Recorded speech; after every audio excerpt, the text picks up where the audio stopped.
Bom dia, igreja. Graça e paz.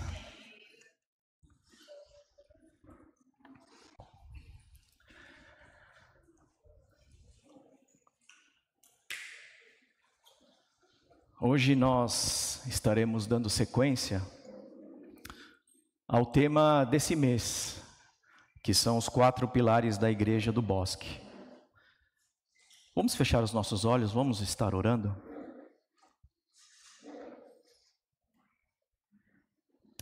Espírito Santo de Deus, o Senhor já está aqui, em nossas vidas, na sua igreja. O Senhor já quebrantou os corações, para que nesta manhã nós possamos estar recebendo a Tua palavra, Senhor.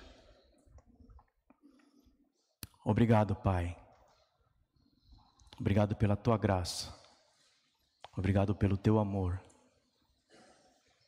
Obrigado, Senhor, pela Tua igreja. Senhor, eu entrego, Senhor, essa mensagem nas Tuas mãos. Não quero Te atrapalhar, Senhor. Que o Teu Espírito Santo possa estar trazendo entendimento para todos. Em nome de Jesus, amém. Amém. O tema de hoje é Igreja Simples. O que nós estaremos dando sequência, como eu falei, aos 4 pilares da Igreja do Bosque. O primeiro pilar, uma igreja cristocêntrica. O segundo, uma igreja discipuladora, que foi pregado pelo pastor Luiz na semana passada. Hoje, uma igreja simples. E na próxima semana, uma igreja missional.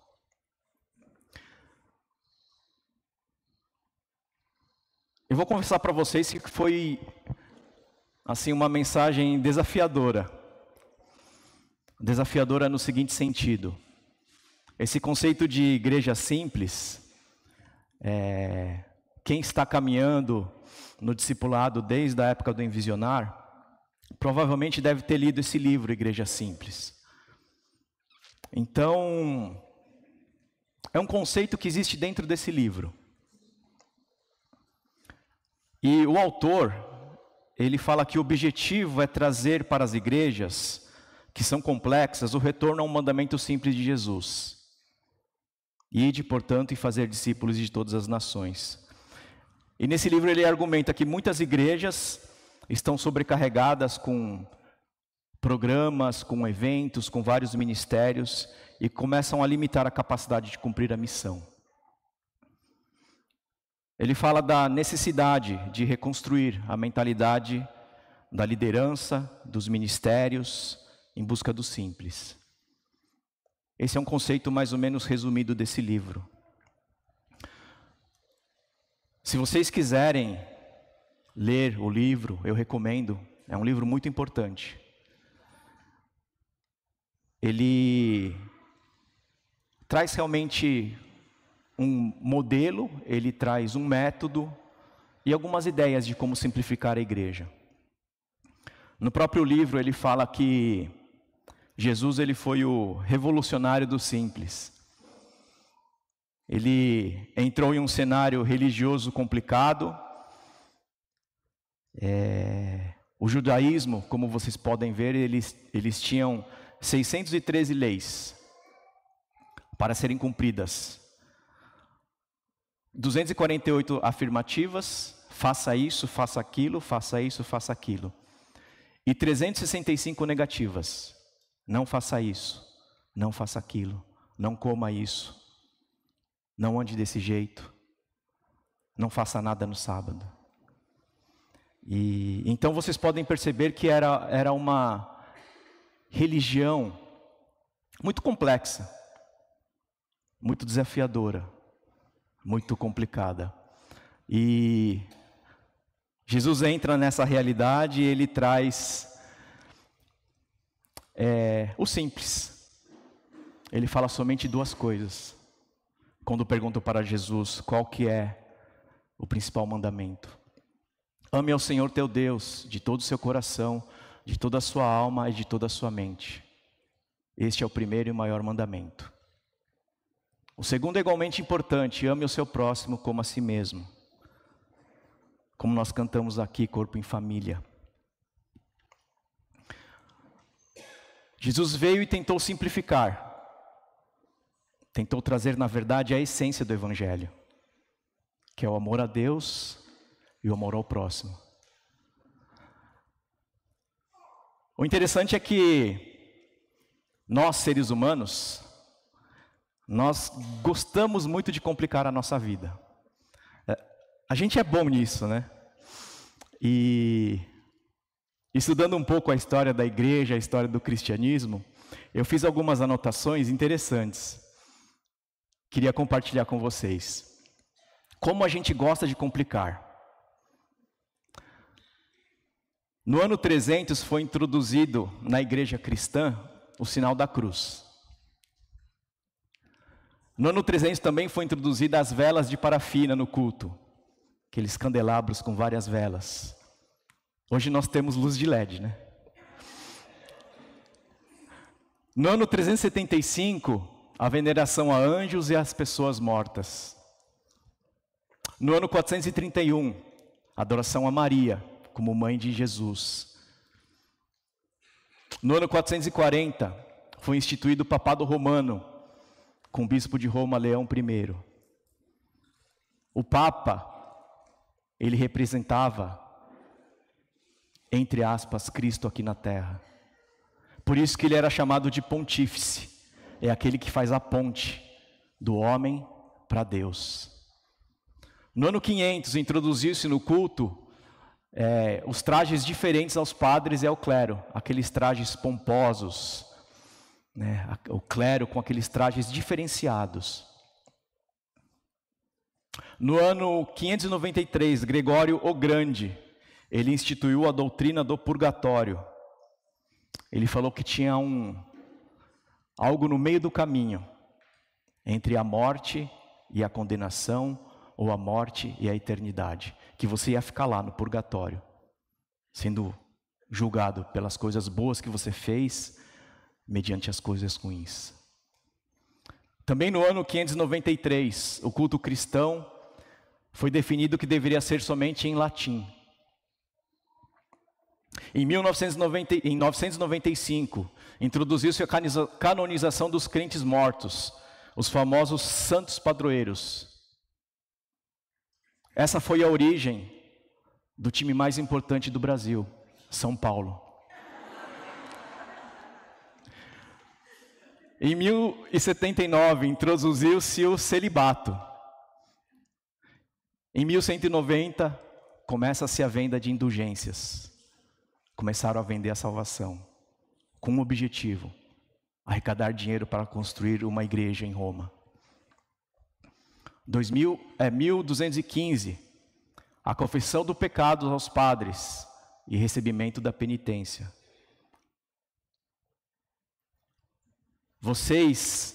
Se vocês pecassem, vocês teriam que vir na sala pastoral, conversar com o pastor Luiz, tudo que você fez, e ele ia dar uma penitência, paga 100.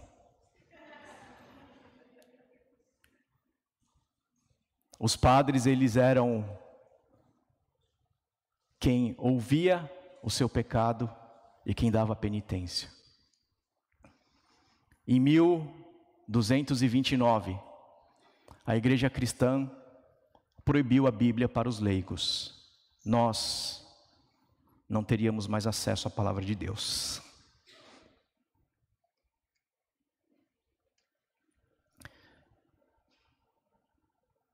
E justamente há mais ou menos 500 anos atrás, através do movimento da Reforma, aqueles reformadores inspirados pelo Espírito Santo, eles protestaram contra essa complexidade, contra a heresia, contra o sincretismo, que contaminavam todo o cristianismo. Daí surgiu os 5 pontos da reforma: somente a fé, somente a Escritura, somente Cristo, somente a graça e somente glória a Deus. Cristo estabeleceu simples. E é interessante que quando a gente está discutindo esse tema hoje, é o mesmo que nós discutirmos o que nós como igreja, no ano 2025, devemos fazer para descomplicar o que nós mesmos complicamos. E a pergunta que eu quero trazer nesta manhã é: como ser uma igreja simples? Será que existe um método? Um modelo? Qual que é o segredo? O método nós podemos encontrar em vários livros. Esse que eu citei, Igreja Simples, é um deles. Mas também o modelo podemos encontrar em vários livros. Só que o que eu entendo é que Deus, Ele vai além de um método, de um modelo escrito por homens. A igreja, o livro Igreja Simples, ele não traz um segredo para sermos uma igreja simples. Podemos seguir o melhor método, mas por mais coerente que ele possa parecer, a essência de uma igreja simples está na palavra de Deus.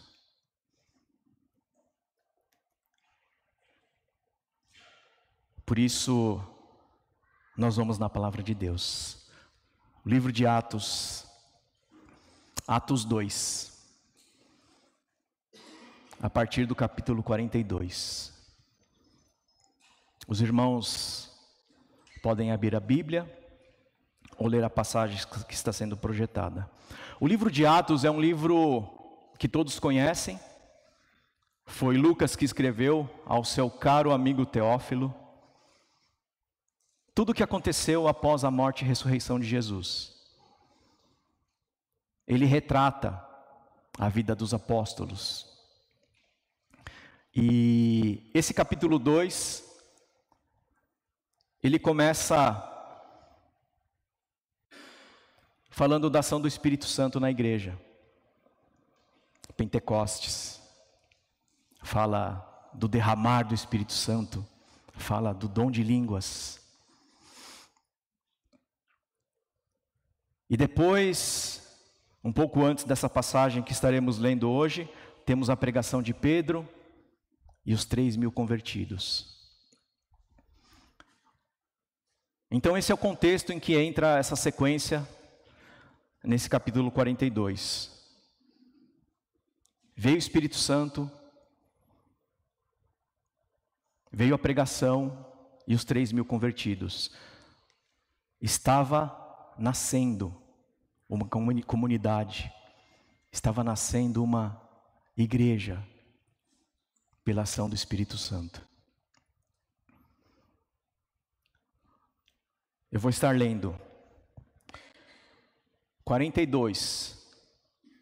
Depois de tudo o que aconteceu, a reunião daqueles recém-convertidos, todos se dedicavam de coração ao ensino dos apóstolos, à comunhão, ao partir do pão e à oração. Havia em todos eles um profundo temor, e os apóstolos realizavam muitos sinais e maravilhas. Os que criam se reuniam num só lugar e compartilhavam tudo o que possuíam. Vendiam propriedades e bens, repartiam o dinheiro com os necessitados. Adoravam juntos no templo, diariamente. Reuniam-se nos lares para comer e partiam o pão com grande alegria e generosidade, sempre louvando a Deus e desfrutando a simpatia de todo o povo. E a cada dia o Senhor lhes acrescentava aqueles que iam sendo salvos. Amém. Então, uma comunidade que futuramente nós iríamos conhecer como igreja. Naquele momento, irmãos, não havia igreja. como nós conhecemos hoje. Não havia um salão, não havia uma estrutura, hierarquia, normas, não tinha departamento, não tinha ministérios, não tinha ar-condicionado, e lá é muito quente.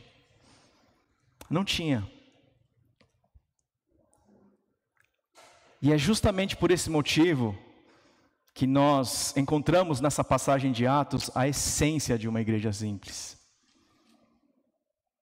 A essência de uma igreja movida pelo Espírito Santo. Sem dogmas e sem doutrinas, sem tradicionalismo, sem religião. No verso 42, logo no início, ele fala assim que os irmãos eles se dedicavam. Dedicar é um verbo que conota firmeza, constância,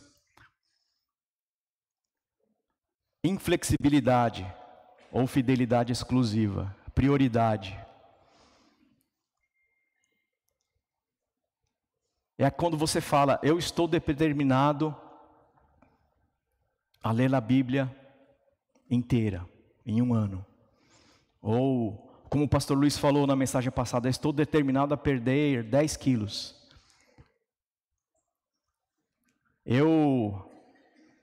Quando eu comecei a correr,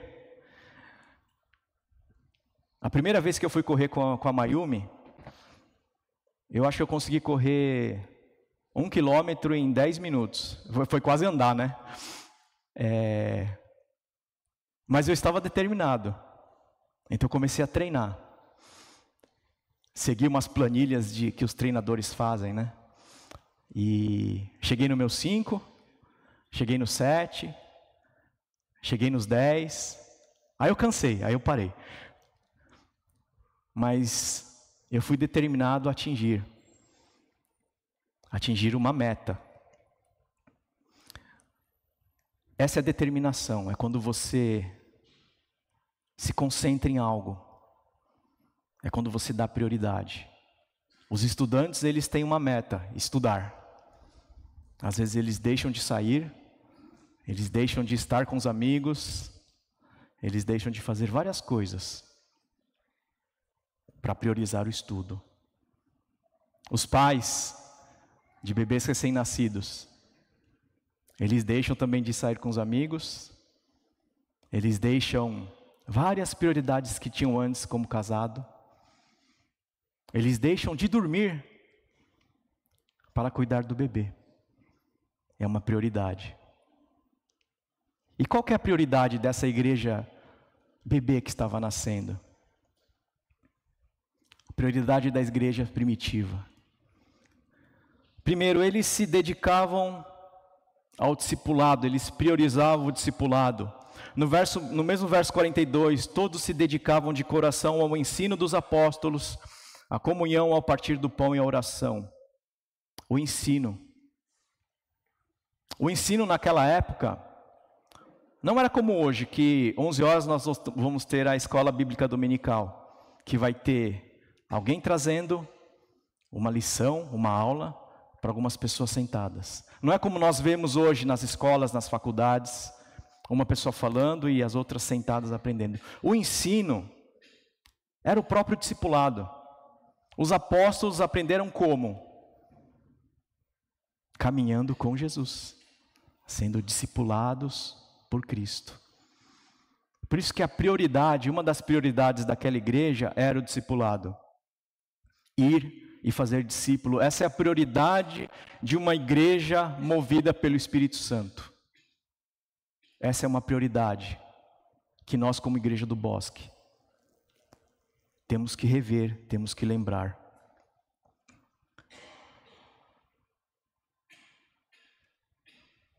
Essa questão do discipulado é um pilar muito importante, que foi trazido pelo pastor Luiz no domingo passado. Se vocês não assistiram, link aqui na descrição, é só clicar, que vocês vão para o culto que fala sobre o discipulado. E por que o discipulado é importante? Eu vou trazer uma passagem, eu vou ler, vocês não precisam abrir, que está em Efésios 4. Até que todos alcancemos a unidade da fé e do conhecimento do Filho de Deus, e cheguemos à maturidade atingindo a medida e plenitude de Cristo. O propósito é que não sejamos mais como crianças, levadas de um lado para o outro pelas ondas, nem jogadas para cá, para lá, por todo o vento de doutrina, pela astúcia e esperteza de homens que induzem ao erro. Antes, seguindo a verdade em amor, cresçamos em tudo, naquele que é o cabeça, Cristo. Dele, todo o corpo ajustado e unido, pelo auxílio de todas as juntas, cresce, importante, edifica-se a si mesmo em amor, na medida em que cada parte realiza a sua junção. Então o discipulado, ele promove o conhecimento de Deus, ele promove maturidade, ele produz crescimento, ele confere a cada um de nós uma estabilidade emocional, espiritual, e o discipulado, ele cria amor também. Portanto, a igreja primitiva, um dos pontos, ela priorizava o discipulado. Uma segunda coisa, comunhão. No próprio verso 42, comunhão em partir do pão. Comunhão, ele vem da palavra koinonia, que tem como raiz a palavra comum. Nós temos algo em comum. O que é isso? É Deus, é o Espírito Santo que habita em nós. Uma igreja que tem o mesmo Deus, ela compartilha as mesmas alegrias e as mesmas tristezas, uns com os outros. Uma igreja que tem esse amor ao próximo, ela reparte com quem precisa. Porque o problema dele também é seu. É uma igreja que trabalha junto. É uma igreja que se reúne para louvar a Deus, para adorar a Deus. E se reúne também para comer juntos. Talvez seja por isso que crente gosta de comer. Porque é um momento de comunhão, é um momento de estarmos na mesa. A gente gosta de tomar café junto. A gente gosta de orar junto. A gente gosta de fazer churrasco junto. Então, nós temos que entender que comunhão é estar junto. Não é só na igreja. O culto, esse momento que nós temos, é um momento muito importante da adoração. Mas talvez não seja a essência da comunhão.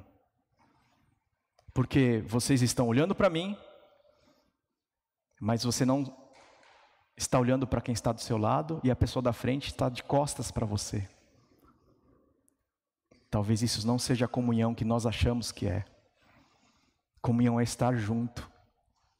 Comunhão é conversar, compartilhar. Comunhão é ir pescar, mesmo que não dê peixe. Cid é o meu parceiro de pesca. Pastor Luiz, Pastor Marcelo. A gente já saiu várias vezes para pescar. Na última vez, nós fomos no carnaval pescar, e não deu peixe. Para falar que não deu peixe, eu peguei um no susto. Mas a gente, acho que fez um movimento de arremesso da isca umas 800 vezes no dia. E nenhum peixe mordeu. A gente via o peixe nadando. Jogava a isca na frente. O peixe olhava a isca e saía. Mas o legal daquele dia foi a comunhão. A gente estava junto. A gente conversou, a gente comeu um bentô gostoso juntos. Foi um momento de comunhão. Isso é comunhão, isso é koinonia, é estar junto com os irmãos, muitas vezes fora da igreja. Alguns vão participar do rafting na semana que vem, que a tarde esportiva está organizando. O rafting vai ser um momento de comunhão. Vocês vão estar lá no barquinho, descendo as corredeiras. Mas que não seja uma comunhão rasa, né? Seja uma comunhão profunda. Vocês estão no rafting, vão lá no fundo. Não tão fundo, que é perigoso. Mas é isso, vai ser um momento bom para vocês.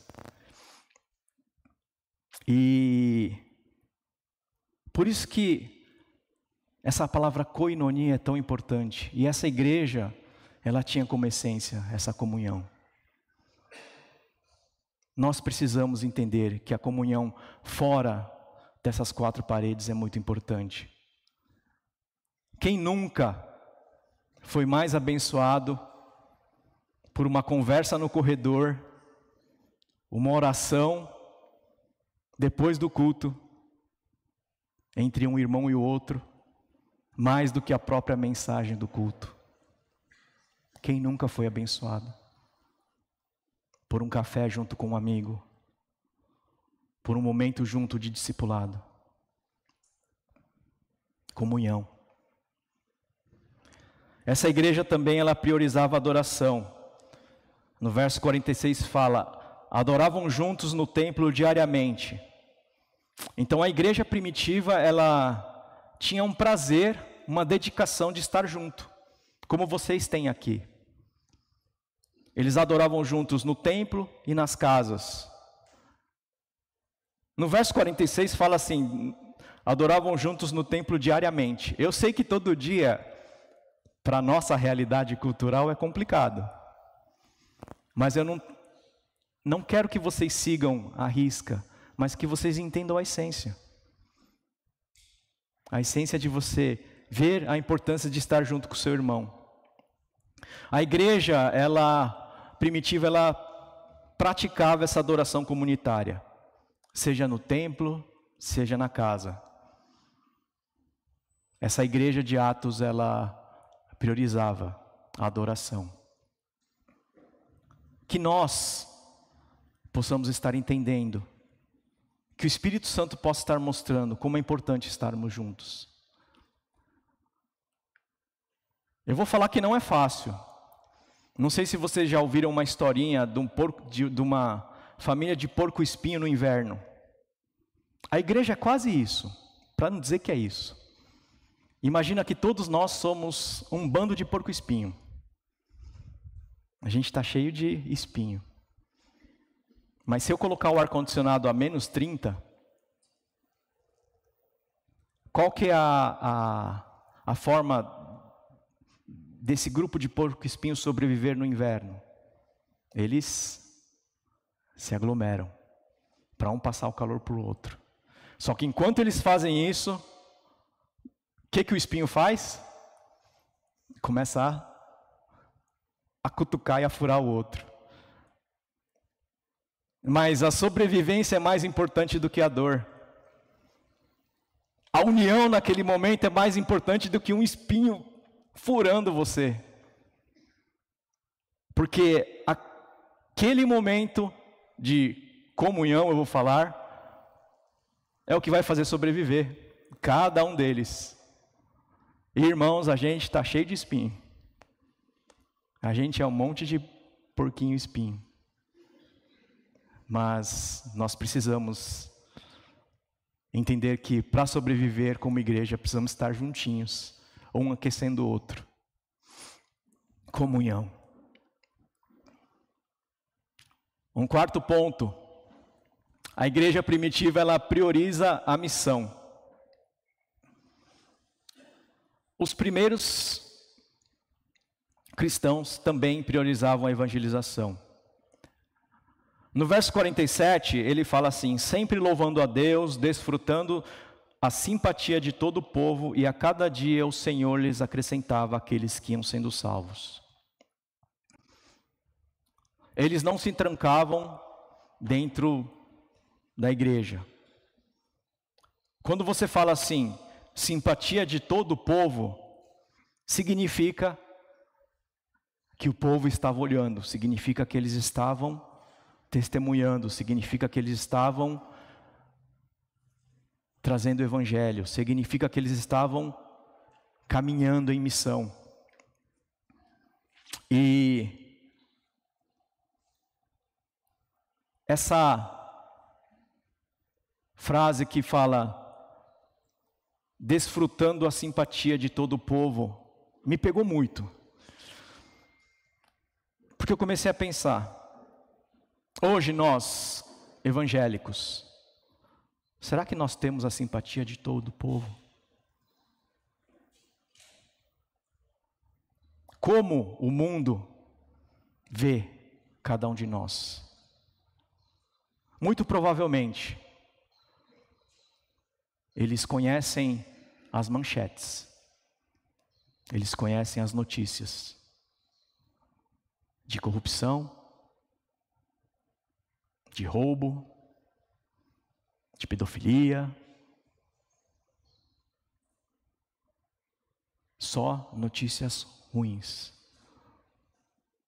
Mas como nós temos mostrado essa luz de Cristo para o povo, para que eles tenham simpatia,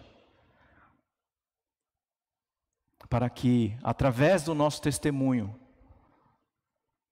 eles conheçam a palavra de Deus e conheçam o nosso Senhor Salvador. Essa igreja, ela tinha essa essência de missão, de testemunho.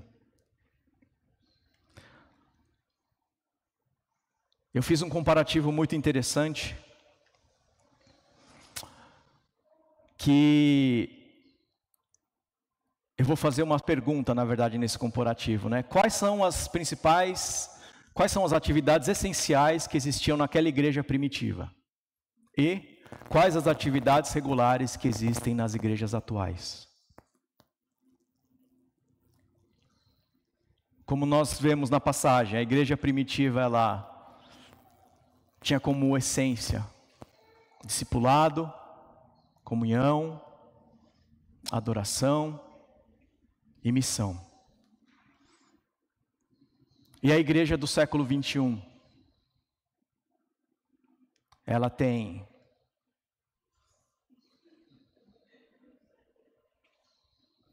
para ela achar que é uma igreja, ela tem celebração, muitas reuniões, ensino, muitos ministérios. Ela precisa de louvorzão, de festa, de evento, de acampamento, de congresso, de retiro, de ensaio, de grupo pequeno ou célula, de discipulado, de projeto social e de esporte.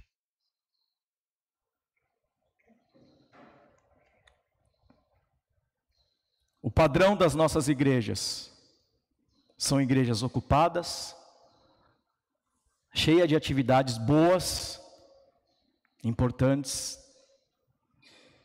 mas o que nós temos que refletir é se essa essência da igreja primitiva está nos conduzindo a tudo isso. Ou será que a gente está se perdendo em tantas coisas para fazer a igreja funcionar e acabamos deixando a essência de lado? Hoje, em várias igrejas nós vemos os pastores trabalhando intensamente para cuidar de assunto administrativo, financeiro, supervisionar comissão, supervisionar construção, planejar agenda, planejar atividade. E o pastor que tem aquele chamado de cuidar de ovelha, ele começa a ficar sobrecarregado e cansado. Ele começa a gastar tempo e energia para manter essa igreja como instituição funcionando. E deixa de ser pastor na mais pura essência. Por isso que eu falo, ministérios são importantes. Porque nós que participamos desses grupos e ministérios, nós damos um suporte para os pastores. Pelo menos na igreja do Bosque, Ela é muito abençoada. Ela tem muita gente para servir.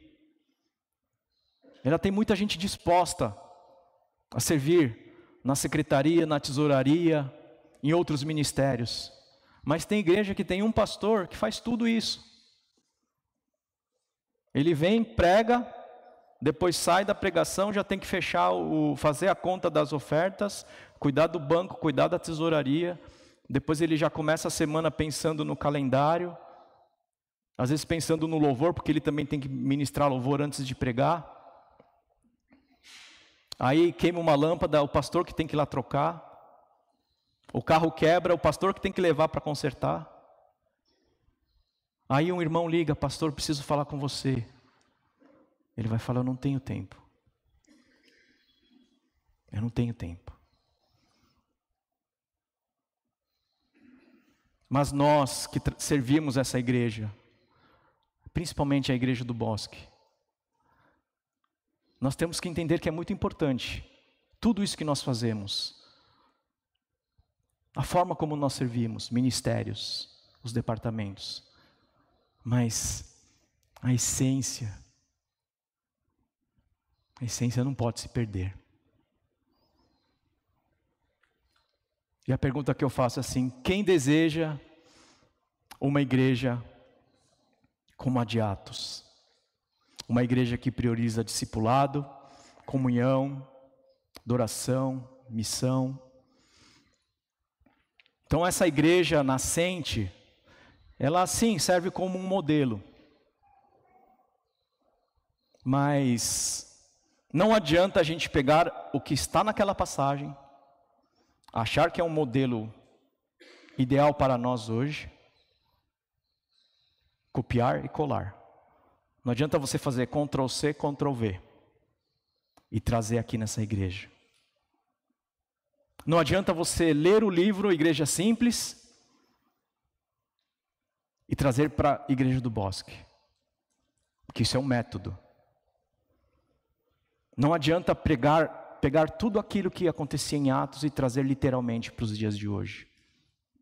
Nós temos que entender a essência da palavra de Deus. E vocês sabem por que não funciona? Porque nós estamos em outro tempo, outra realidade, outro contexto, outra época. Mas eu não acredito que seja só por causa disso. Porque o que nós vimos em Atos 42, algo aconteceu antes. Então, o Atos não é o resultado. Resultado do quê? O que aconteceu antes de Atos? Os discípulos caminhando 3 anos com Jesus. Os discípulos sendo discipulados por eles. Atos é o resultado. Mas a gente tem que ver o caminho que foi feito para chegar nesse resultado. Então, em última instância, você não tem que ir para Atos, você tem que ir para Cristo. Não é um modelo ou um método. Somente em Jesus teremos essas respostas. Somente na palavra de Deus, somente nas Escrituras, somente tendo um relacionamento íntimo com Deus. Porque aí o Espírito Santo vai falar para você: lembre das prioridades. Lembre do Evangelho.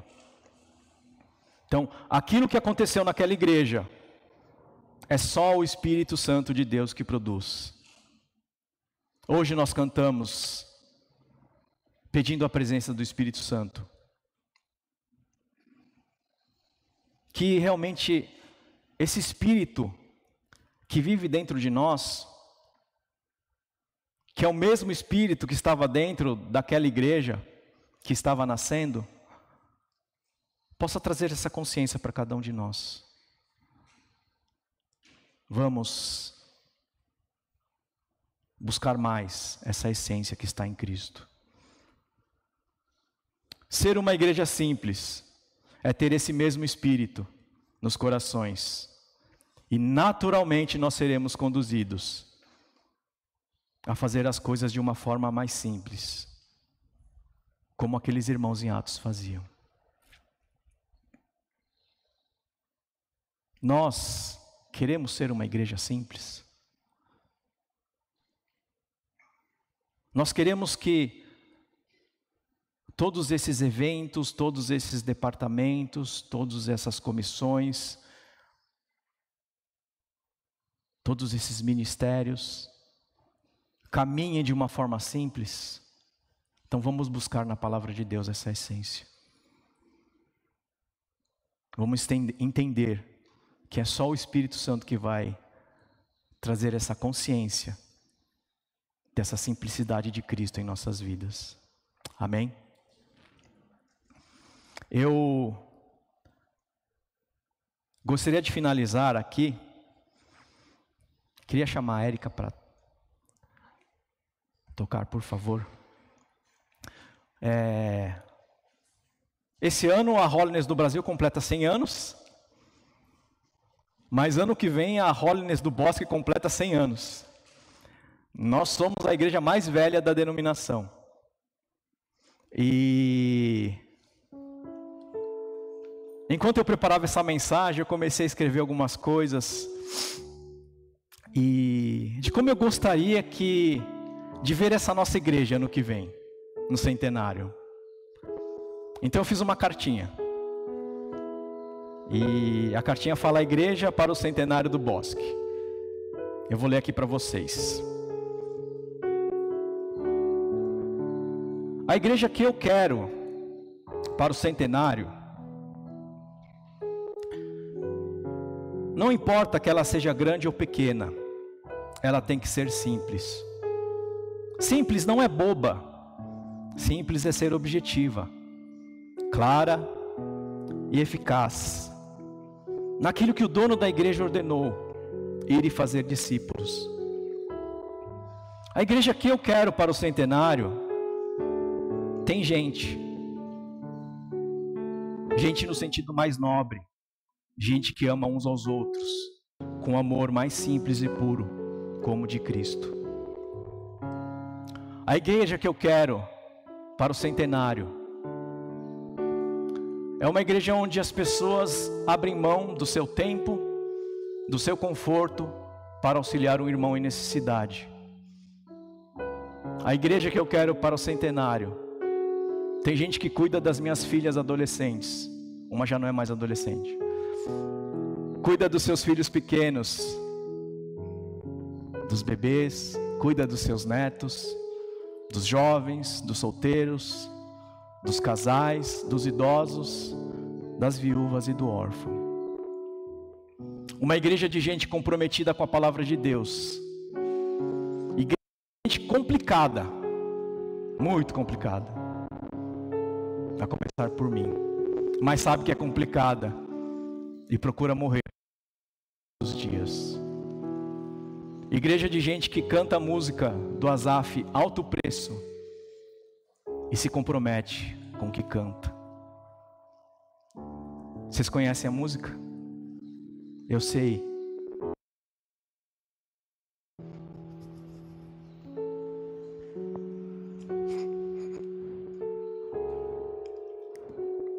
Eu sei que foi pago um alto preço.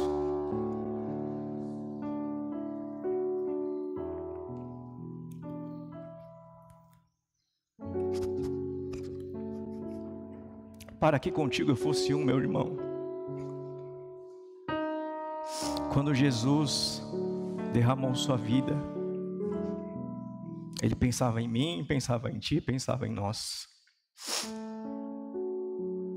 E na força do Espírito Santo nós proclamamos que pagaremos o preço de sermos um só coração no Senhor.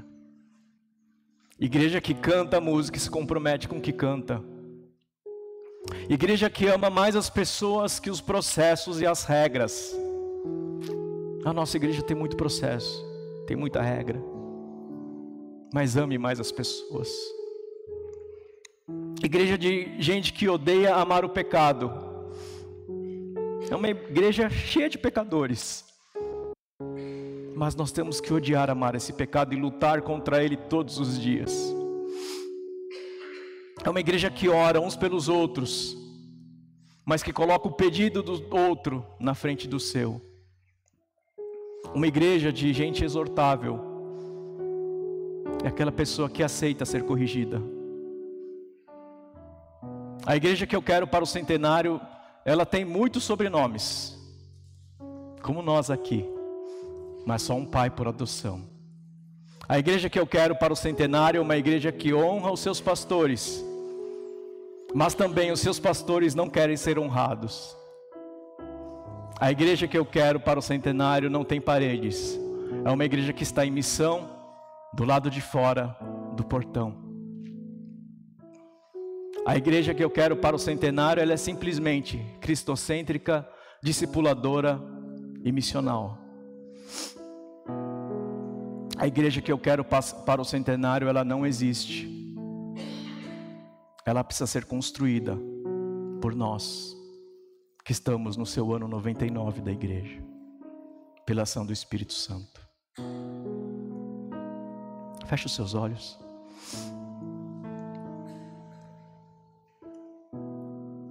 Qual igreja você quer para o centenário?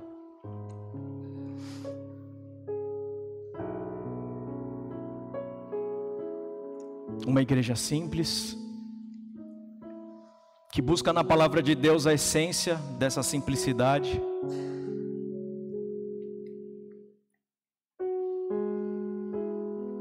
Qual igreja você quer para o centenário e para os próximos anos?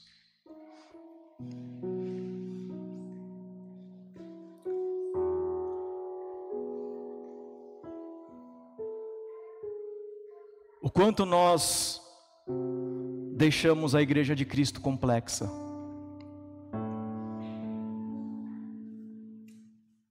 O quanto nós nos distanciamos da simplicidade do Evangelho. Igreja simples não é fácil.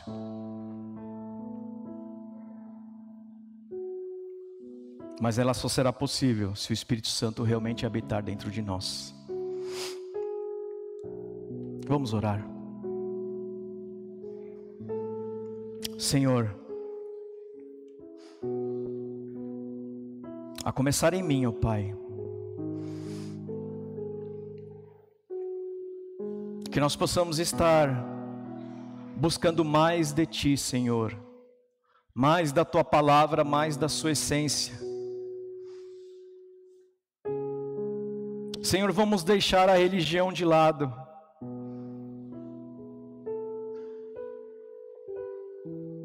E vamos buscar mais o Evangelho, a Tua palavra, a Tua missão. Senhor, essa Sua igreja, que vai completar 100 anos,